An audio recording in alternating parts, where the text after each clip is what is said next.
자, 이번에는 먹는 치료제 얘기를 해보겠습니다. 팍스로비드 복용이 시작이 되면서 효과라든지 이상 반응에 대해서 관심이 쏠리고 있죠. 그 경과에 대해서 정리한 기사가 있어서 준비를 해봤습니다. 중앙일보 기사고요. 팍스로비드 먹는 치료제 24명에게 처방, 67세 환자 경과 보니 라고 1월 16일자로 중앙일보가 실었는데 지금 현재는 39명에게 처방이 된 상태입니다. 최초로 처방한 9명에 대해서는 개인별로 차이는 있지만 투약 전 대비 다소간의 증상 호전 추세를 보이는 환자가 다수다라는 내용이 있거든요. 자, 이 부분 짚어주시죠. 굉장히 좋은 결과를 중앙일보가 단독 보도를 했습니다. 예. 아마 이것이 미치는 영향이 굉장히 클 것으로 보이는데요.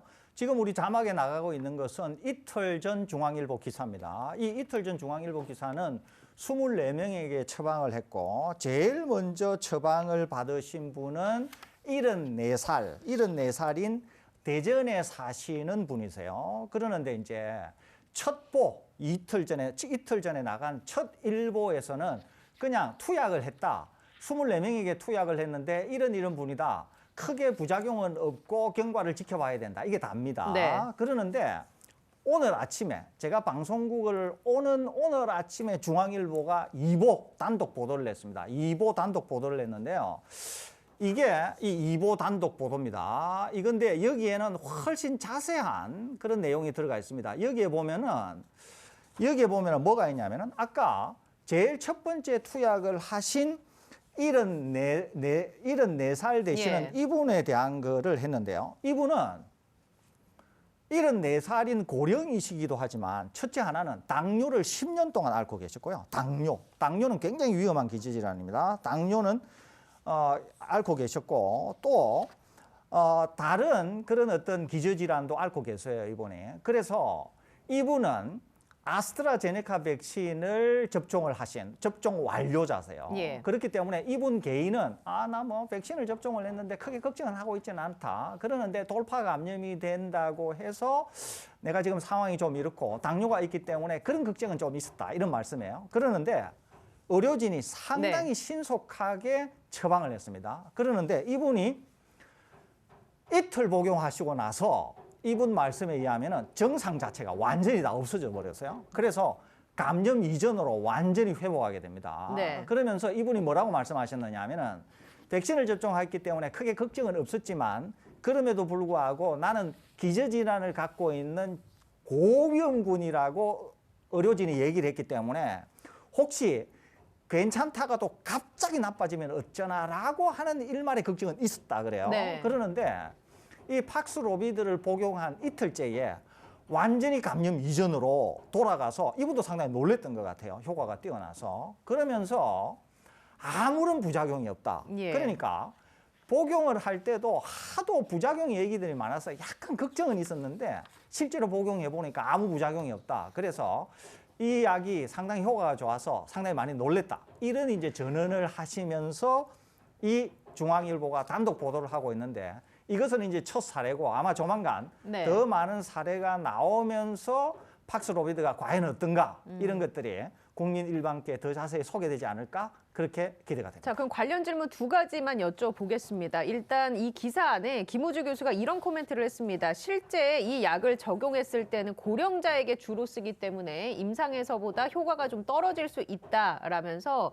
타미플루에서처럼 항바이러스제 내성을 가진 다른 변이 바이러스가 출현할 가능성이 있으니 잘 관찰해야 하고 백신처럼 예기치 않은 부작용이 나올 수 있으니 잘 지켜봐야 한다라는 코멘트가 있거든요. 이거 우리가 과학적으로 어떻게 받아들여야 할까요? 우선 하나는 김우주 교수가 말씀하신 게 맞기는 하는데 예를 들면 전체를 100으로 하면은 김우주 교수의 말씀이 맞는 건 한 10 정도 되고요. 틀린 게 한 90 정도 됩니다. 왜 그러냐면 하나씩 짚어보겠습니다. 우선 하나는 고령층에 주었기 때문에 젊은 분들보다 효과가 좀 떨어질 수 있다고 하는 것은 기본적으로 대상에 대한 착오에서 온 거예요. 그냥 이분들은 고령층, 즉 원래 임상이 될 때는 50대 이상인데요. 우리나라는 이제 60대 이상에 드릴 거 아닙니까? 그러니까 그냥 고령층이기 때문에가 아니라 그냥 고령층에게밖에 줄 수 없는 약이에요. 이거는 약이. 그러니까 그게 약간 착오가 있으셨던 거죠. 이제 김우주 교수께서. 두 번째는 타미플루를 복용했을 때 이제 거기에 타미플루를 예. 이기는 그런 내성을 가진 게 나올 거다. 이런 네, 말씀을 그렇게 하셨잖아요. 나오게 되면 이제 네. 그러는데 이것도 가능성이 굉장히 낮습니다. 왜 그러냐면은 실제로 이제 이 약에 작용하는 기전이 정확히 그 바이러스가 가지고 있는 효소를 저해하는 거고 그 효소가 만일에 내성을 갖게 되면은 그 절단하는 부위를 내성을 갖게 예. 되면은 바이러스가 만들어질 수가 없습니다. 이게 그러니까 내성이 생긴다고 하는 우려가 제로다는 건 아니지만 내성이 생기면서 바이러스가 만들어지는 내성이 생길 가능성은 굉장히 낮아요. 거의 없다고 볼 수 있습니다. 이거는 그렇기 때문에 약이 작용하는 정확한 기전을 모르시고 아마 김우주 교수가 이런 말씀을 예. 하시지 않았나 하는 생각이 듭니다. 그러니까 제가 아까 김우주 교수가 말씀하신 게 100 정도라고 하면은 내성이 생길 수 있는 거는 제가 제로는 아니다 그랬잖아요. 있을 수는 있다 그랬잖아요. 아주 낮다 그랬지만은 그렇기 때문에 저는 김우주 교수가 말씀하신 게 10 정도는 맞고 90 정도는 약간 착오나 잘못 알고 계셔서 그런 것이다. 라고 제가 말씀드렸지 않습니까? 백신처럼 예기치 않은 부작용과 관련해서는 어떻습니까? 이것도 잘못 알려진 겁니다. 예. 어떤 거냐면 이거죠. 자, 임상을 할 때 어떻게 되냐면 이렇게 임상을 했습니다. 더블 블라인드. 더블 블라인드라고 임상 3상을 할 때 쓰는 아주 중요한 개념인데요. 우리말로는 이중 맹금이라 그럽니다. 어떤 거냐면 이거죠.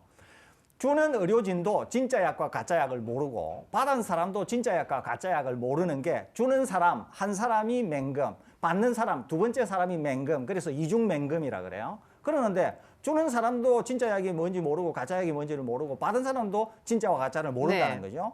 그래서 둘로 나눕니다.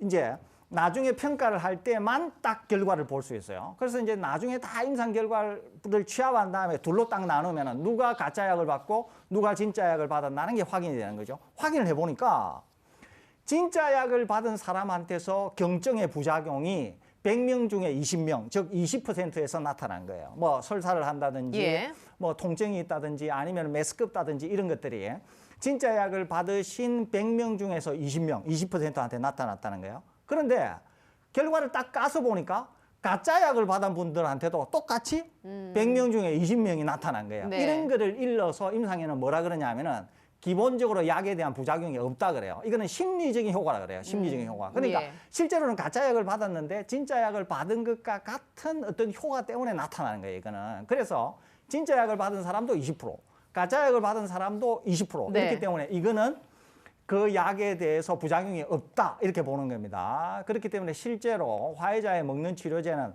그렇게 부작용이 관찰된 거기 때문에 실제로 현장에서 투여를 할 때도 부작용의 비율, 약에 대한 실질적인 부작용의 비율은 아주 낮을 것으로 보이고 다만 여기에 사용되어 있는 약제들이 다소 간독성이나 다른 약물에 대한 어떤 농도를 높이는 이런 문제는 있을 수 있는데 우리나라는 약 처방과 관련해서 시스템이 굉장히 잘 되어 있고 이미 그런 것들을 다 알고 약 처방을 하는 거기 때문에 우리나라는 다른 나라에 비해서 부작용이 설사 있다고 하더라도 부작용 비율이 굉장히 낮을 것으로 보이고 효과는 다른 나라들보다 좀 더 높게 나오지 않을까라고 하는 게 제 예상이라는 말씀 마지막으로 덧붙여드립니다.